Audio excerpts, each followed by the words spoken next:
Hello everyone, स्वागत है आप सभी का इजी लैंग्वेज यूट्यूब में और आशा करती हूँ कि आप सब अच्छे होंगे।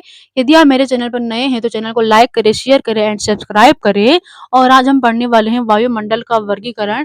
इससे पहले मैंने आपको पढ़ाया था कि वायुमंडल की परिभाषा क्या है, वायुमंडल का निर्माण कैसे हुआ, वायुमंडल का संगठन कैसे हुआ था। ठीक, तो ये सब मैंने आपको पिछली क्लास में पढ़ा दिया था और नोट्स भी प्रोवाइड कराए थे। तो आज हम पढ़ने वाले हैं वायुमंडल का वर्गीकरण। वायुमंडल का वर्गीकरण मैंने आपको पिछली क्लास में बताया था कि जो वायुमंडल का वर्गीकरण है ये दो भागों में विभाजित है। ठीक, दो भागों में विभाजित है। एक तो है तापमान के आधार पर, दूसरा है गैसों के आधार पर। जो तापमान के आधार पर है ये डिबोर ने कराया था और जो गैसों के आधार पर है ये निकोलेट ने कराया था। ठीक, तो चलिए स्टार्ट करते हैं और देखते हैं। मान के चलो ये क्या है, अर्थ। ये क्या है, अर्थ। अर्थ ये हो गई अर्थ। और फिर जो परत आती है, ठीक है, वो इस प्रकार की है। वो इस प्रकार की है। ये हो गया आपका क्षोभ मंडल। ये क्या सबसे निचली परत है, ये हो गया क्षोभ मंडल। फिर आता है समताप मंडल। दूसरी परत कौन सी है, समताप मंडल है। तीसरी परत आपके आती है मध्य मंडल। ठीक है, मध्य मंडल। चौथा आता है आयन मंडल और जो पांचवा आता है वो है बहिर्मंडल। वो क्या है, बहिर्मंडल। तो हम क्या करेंगे, मान के चलो हमने इसका एक भाग इस प्रकार निकाल दिया। जब हम इसका ये वाला भाग निकाल देते हैं तो वो कुछ इस प्रकार का बनता है। ठीक है, वो कुछ इस प्रकार का बनता है। इस प्रकार का वो बन जाएगा। इस प्रकार का वो बन जाएगा। तो सबसे पहले देखेंगे हम, यहाँ पे आता है आपका क्षोभ मंडल। दूसरे नंबर पर आता है समताप मंडल। समताप मंडल। तीसरे नंबर पर आता है आपका मध्य मंडल और चौथे नंबर पर आता है आपका आयन मंडल। आयन मंडल। और पांचवा और सबसे जो बाहरी परत है वो है आपका बहिर्मंडल। क्षोभ मंडल की हम बात करेंगे तो क्षोभ मंडल ध्रुव पर कितना है, 8 किलोमीटर। पोल्स पर है 8 किलोमीटर। और भूमध्य रेखा पर है आपका 18 किलोमीटर। फिर हम समताप मंडल की बात करेंगे तो यह है आपका 50 किलोमीटर। मध्य मंडल की बात करेंगे ये है आपका 80 किलोमीटर। और आयन मंडल है आपका 640 किलोमीटर। और जो बहिर्मंडल है, बहिर्मंडल कितना है, ये है आपका 10,000 से भी ज्यादा किलोमीटर। ठीक, तो सबसे पहले हेडिंग डालेंगे क्षोभ मंडल। हेडिंग क्या डालेंगे, क्षोभ मंडल। हेडिंग डालेंगे क्षोभ मंडल। यदि हम क्षोभ मंडल की बात करेंगे तो सबसे पहले हमने देखा कि ये सबसे निचली परत है। क्या है, ये सबसे निचली परत है। सबसे निचली परत है। और दूसरा हम इसमें देखेंगे तो ध्रुव पर कितना है, ये पोल्स पर है आपका 8 किलोमीटर। और भूमध्य रेखा पर कितना है, भूमध्य रेखा पर है आपका ये 18 किलोमीटर। 18 किलोमीटर है। और यहाँ क्या होती है, जो पवन होती है, ठीक है, जो हवा होती है वो आपका क्षैतिज क्षैतिज तथा ऊर्ध्वाधर क्षैतिज तथा ऊर्ध्वाधर दोनों रूपों में चलती है। और यहाँ क्या होती है, क्षैतिज तथा ऊर्ध्वाधर दोनों रूपों में चलती है। मान के चलिए यह एक ग्राउंड है। ठीक, ग्राउंड है और यहाँ क्या है, तापमान ज्यादा है, यहाँ क्या है, तापमान कम है। तो जो हवा यहाँ चलेगी, ठीक है, जो हवा यहाँ चलेगी वो ऊपर उठेगी क्योंकि यह तापमान ज्यादा है, ऊपर उठेगी और फैलेगी। जब ये फैलेगी, यहाँ क्या है, तापमान कम है, तो ये हवा इधर को आएगी। जब ये हवा इधर को आएगी तो क्या होगा, तूफान आएंगे। जैसे सड़क पर कभी तूफान आते हैं, कई बार तूफान आते हैं।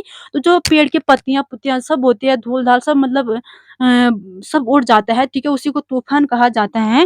और कभी कभी तो हम तूफान में मतलब खुद ही उड़ जाते हैं। ठीक है, इतना बड़ा तूफान आता है तो जो ये हवा होगी वो इधर को चलेगी।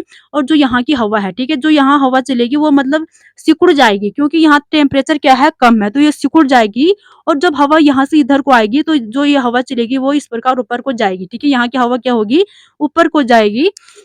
और जब हवा ऊपर को जाएगी तो यहाँ पर क्या होगा, संघनन होगा।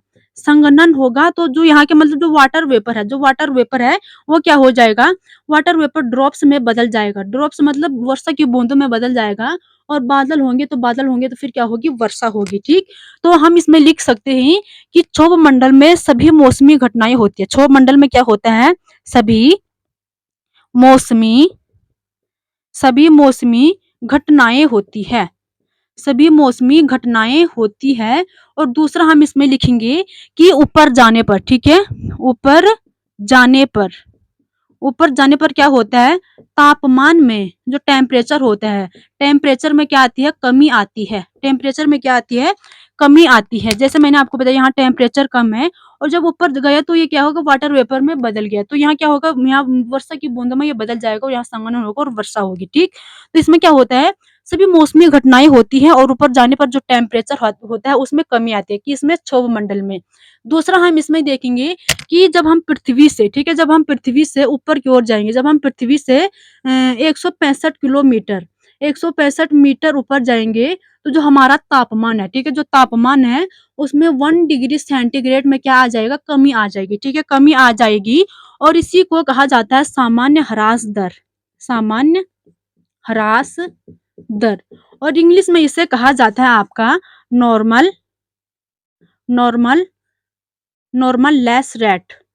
कि क्या कहा जाता है, नॉर्मल नॉर्मल लेस रेट कहा जाता है और इसे शॉर्ट में कहा जाता है एनएलआर, ठीक है। जो एनएलआर है ये कार्य कैसे करता है, ठीक है, एनएलआर कार्य कैसे करता है, तो सबसे पहले हम इसमें देखेंगे कि जो मतलब जैसे मान के चलो ये है सूर्य, ये क्या है, सूर्य, यहाँ पे है सागर, ठीक।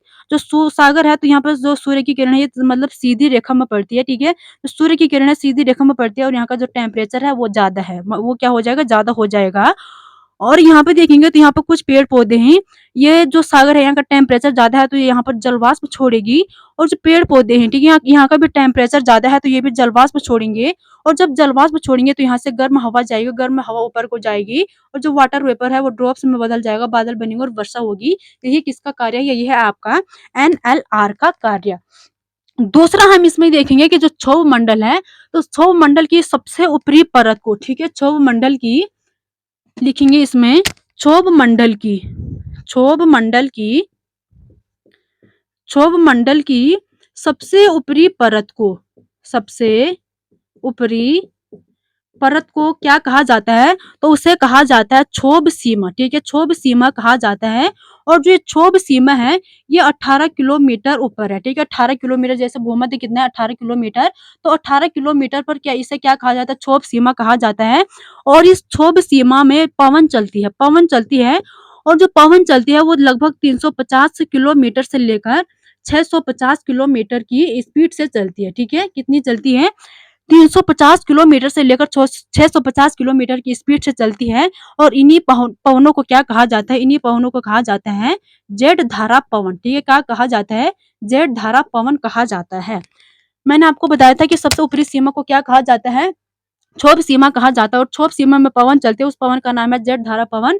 तो आपकी जेट धारा पवन किस में पाई जाती है, क्षोभ मंडल में पाई जाती है। और क्या होता है कि मतलब क्षोभ मंडल में 18 किलोमीटर की ऊंचाई पर जो संघनन होता है वो रुक जाता है, ठीक है, संघनन क्या होता है, रुक जाता है। और यहाँ पे क्या होता है, यहाँ पर तापमान की वृद्धि, तापमान मतलब बढ़ता जाता है, घटता घटता नहीं है, ठीक है। तापमान क्या होता है, बढ़ता जाता है कि 18 किलोमीटर की ऊंचाई पर, ठीक। तो इसीलिए यहाँ पवन चलते हैं और इस पवन को क्या कहा जाता है, जड़धारा पवन कहा जाता है, ठीक। तो ये था हमारा क्षोभ मंडल। दूसरा हम इसमें हेडिंग डालेंगे समताप मंडल, समताप मंडल। जो ये समताप मंडल है ये है आपका समताप मंडल हो गया आपका 50 किलोमीटर की ऊंचाई पर। दूसरा हम इसमें देखेंगे कि जो समताप मंडल है, तो समताप मंडल में ओजोन परत पाई जाती है, क्या पाई जाती है, ओजोन परत पाई जाती है। और जो ये ओजोन परत है, ठीक है, जो ये ओजोन परत है ये 3 तरह से कार्य करती है, क्या करती है, 3 तरह से कार्य करती है। 3 तरह से कार्य करती है। सबसे पहले हम देखेंगे ये यूवी किरणों को, ठीक है, यूवी किरणों को क्या करती है, यूवी किरण को रिफ्लेक्ट करती है, क्या करती है, रिफ्लेक्ट करती है, मतलब प्रतिबिंबित करती है, प्रतिबिंबित करती है। और जो ये यूवी किरण ये सी होती है और ये मतलब बहुत ही वार्मफुल होती है हमारे लिए क्या होती है, खतरनाक होती है। दूसरा हम देखेंगे ये क्या करती है, यूवी किरण को ऑब्जर्व करती है, क्या करती है, ऑब्जर्व, ऑब्जर्व मतलब अवशोषित करती है, अवशोषित करती है। और तीसरा देखेंगे तो यूवी किरणों को क्या करती है, यूवी किरणों को ये क्रॉस कर देती है।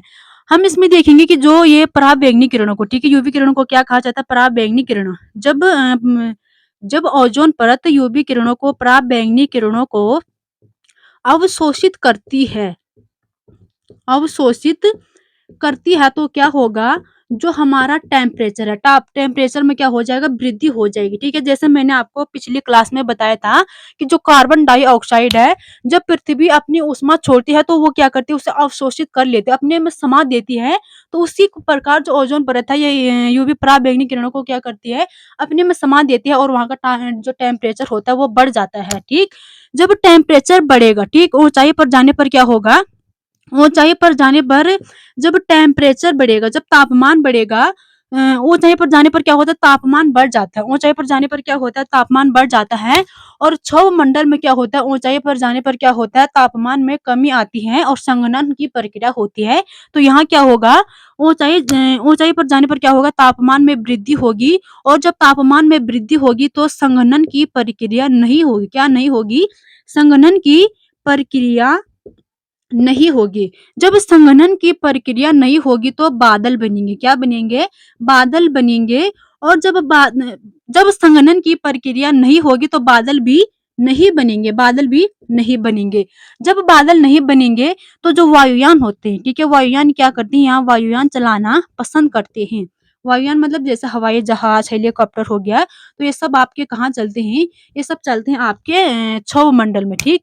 ये सब चलते हैं आपके समताप मंडल में, ठीक। तो ये समताप मंडल था। दूसरा हम इसमें देखेंगे कि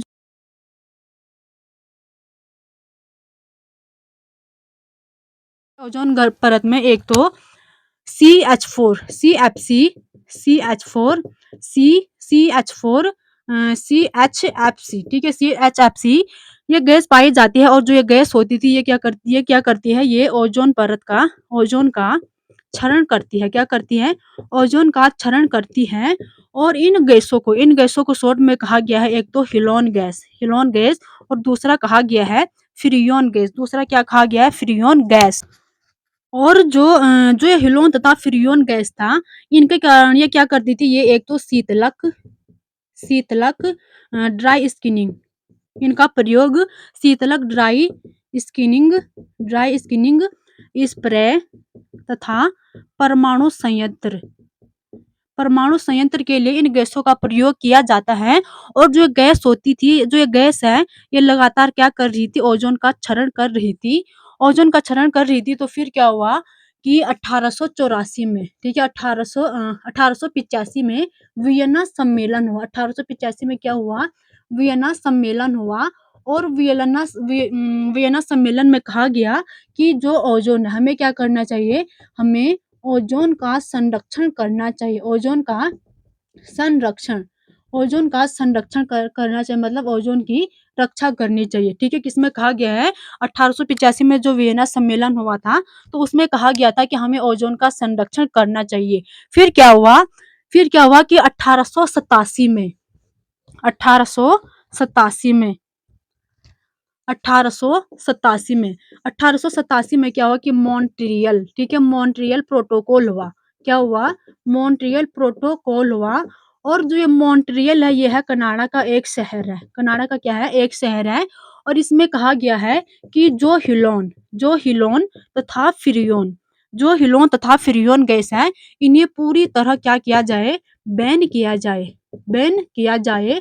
और इनके स्थान पर हाइड्रो हाइड्रोक्लोरो हाइड्रोक्लोरोफ्लोरो फ्लोरोकार्बन हाइड्रोक्लोरोफ्लोरोकार्बन तथा हाइड्रोफ्लोरोकार्बन, ठीक है, तथा हाइड्रोक्लोरो हाइड्रो हाइड्रोफ्लोरो फ्लोरोकार्बन का प्रयोग किया जाए, ठीक।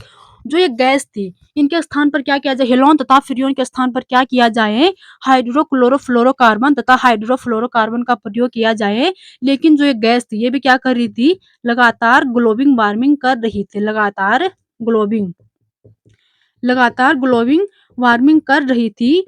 और फिर 2016 में, ठीक है, फिर 2016 में क्या हुआ, किगाली में एक सम्मेलन हुआ। कहाँ हुआ, किगाली किगाली में एक सम्मेलन हुआ।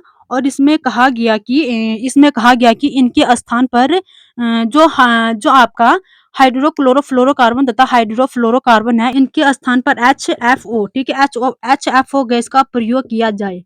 क्या किया जाए, HFO का प्रयोग किया जाए। और जो ये HF होती, ये मतलब ओजोन को प्रभावित नहीं करेगी, ओजोन को क्या करेगी, ओज़ोन को प्रभावित नहीं करेगी, ठीक? तो ये था हमारा समताप मंडल। आगे हम हेडिंग डालेंगे मध्य मंडल, ठीक है? हेडिंग क्या डालेंगे? मध्य मंडल।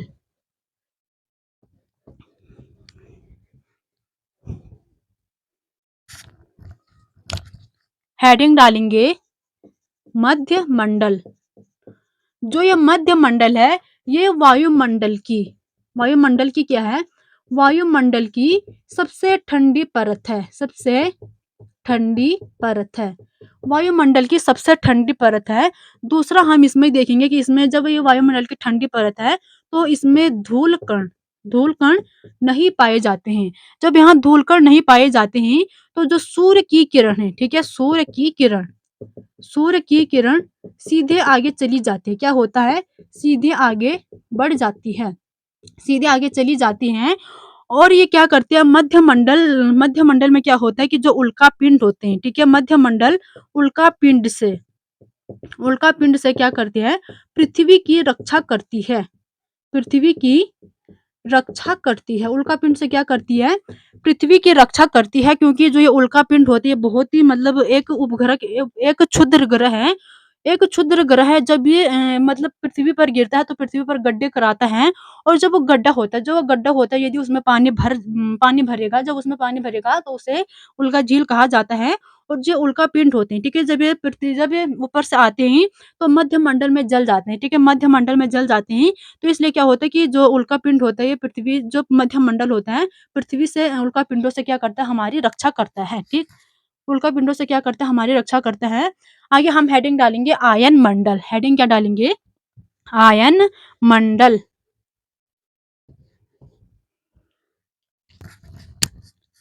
आगे हम हेडिंग डालेंगे आयन मंडल। जो ये आयन मंडल है, तो आयन मंडल आपका 640 किलोमीटर की ऊंचाई पर पाया जाता है, ठीक? और इसमें क्या होता है? आयन मंडल में पराबैंगनी किरण, पराबैंगनी किरण, अल्फा किरण अल्फा तथा बीटा किरण पाए जाते हैं। और ये अल्फा तथा बीटा क्या करते हैं? ये मिलकर, ठीक है? ये क्या करते हैं? मिलकर गैसों का आयनीकरण करते हैं। क्या करते हैं? गैसों का आयनीकरण करते हैं। गैसों का आयनीकरण करते हैं। और जब ये गैसों का आयनीकरण करती है, तो इस वजह से इसमें क्या होते हैं? आवेशित कण पाए जाते हैं। क्या होते हैं? आवेशित कण आवेशित कण पाए जाते हैं। आवेशित कण पाए जाते हैं। तो इनसे क्या होता है? रेडियो तरंगे परावर्तित होती है। क्या होती है? तरंगे रेडियो तरंगे परावर्तित होती हैं। क्या होती है? रेडियो तरंगे परावर्तित होती है। और इन स्थानों पर क्या होता है? रेडियो के स्टेशन लगाए जाते हैं। क्या होता है? रेडियो के स्टेशन लगाए जाते हैं। और ये संचार के माध्यम में इसका प्रयोग किया जाता है, ठीक है? संचार के माध्यम में किसका प्रयोग किया जाता है? रेडियो का प्रयोग किया जाता है। आगे हम हेडिंग डालेंगे बहिर्मंडल। आगे हम हेडिंग डालेंगे बहिर्मंडल।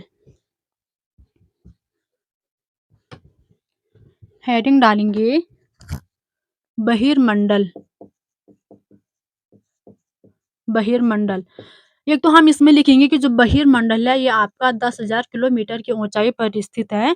और इसमें जो वायु का घनत्व होता है, ठीक है? वायु का घनत्व क्या होता है? बहुत कम होता है। क्या होता है? बहुत कम होता है। और इसमें हल्की गैस, एक तो हाइड्रोजन तथा हीलियम पाई जाती है। हाइड्रोजन तथा हीलियम पाए जाते हैं, और बहिर्मंडल से ये क्या करते हैं? वायुमंडल में तैरते हैं, ठीक? दूसरा हम इसमें बहिर्मंडल में लिखेंगे तो यहाँ कृत्रिम कृत्रिम उपग्रह पाए जाते हैं, ठीक है? उपग्रह पाए जाते हैं। यहाँ क्या होता है? कृत्रिम उपग्रह पाए जाते हैं। तो ये था हमारा वायुमंडल का वर्गीकरण, जो तापमान के आधार पर हुआ था। इसमें जो 5 परत पाई जाती है। सबसे पहले आता है क्षोभ मंडल, फिर आता है समताप मंडल, मध्य मंडल, आयन मंडल और बहिर्मंडल, ठीक? तो ये तो हमारा समाप्त हो गया है। आगे हम हेडिंग डालेंगे गैसों के आधार पर। हेडिंग क्या डालेंगे? गैसों के आधार पर। हेडिंग डालेंगे गैसों के आधार पर। गैसों के आधार पर। गैसों के आधार पर एक तो है सममंडल और दूसरा है विषममंडल। सममंडल और विषममंडल। जो सममंडल है, यह आपका 8 किलोमीटर से लेकर 88 किलोमीटर ऊँचाई पर स्थित है और जो विषम मंडल है ये आपका 88 किलोमीटर से 10,000 किलोमीटर की ऊँचाई पर स्थित है, ठीक? तो ये था हमारा आज का टॉपिक। यदि आपको समझ में आए तो हमें कमेंट करें, यदि ना आए तो भी कमेंट करें, मैं आपको दोबारा समझाऊँगी। और आज का टॉपिक यहीं पे समाप्त होता है। यदि आपको पसंद आए तो लाइक, शेयर एंड सब्सक्राइब ज़रूर कीजिएगा। धन्यवाद।